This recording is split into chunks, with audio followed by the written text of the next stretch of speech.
Ara estava mirant l'agenda i veig que aquest cap de setmana, precisament el diumenge que ve, a les 6 de la tarda tenim aquesta obra que es diu Alguns dies d'ahir i que justament fa referència als fets que van passar ara fa 3 anys, a la tardor del 2017, una obra que agradarà molt a tothom perquè tothom s'hi podrà sentir identificat i amb un repartiment espectacular encapçalat per l'Abel Folk i la Míriam Iscla.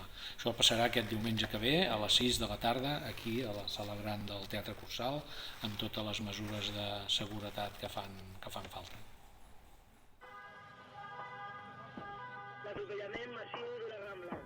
Aquests dies he estat llegint molts articles perquè a mesura que anava coneixent més detalls sobre ells, més em costava d'entendre.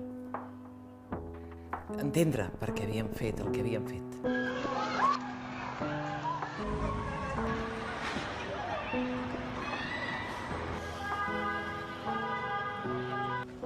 Necessitarem molts voluntaris de cara a l'11 de setembre. Aquest any hem d'aconseguir que tota la gent es posi una samarreta groga al mateix temps. I nosaltres ens hem d'encarregar de tot el sector 37, que és Déu-n'hi-do, Déu-n'hi-do. Tu, ja llegint a Twitter que es vol fer samarretes amb la frase del trapero, mira. Molaria dur-la l'1 d'octubre, sí o no? És tota una declaració d'intencions. Bueno, pues molt bé, pues adiós. El referèndum d'autodeterminació ha quedat aprovada per 72... Jo quan parlo amb ell acabo defensant les vostres posicions. I quan parlo amb vosaltres només intento que entengueu quins són els seus pensaments.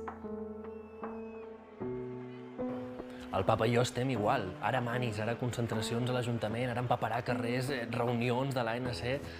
Bueno, és normal. És normal perquè estem vivint uns dies molt importants, uns dies que passaran a la història. L'atropellament massiu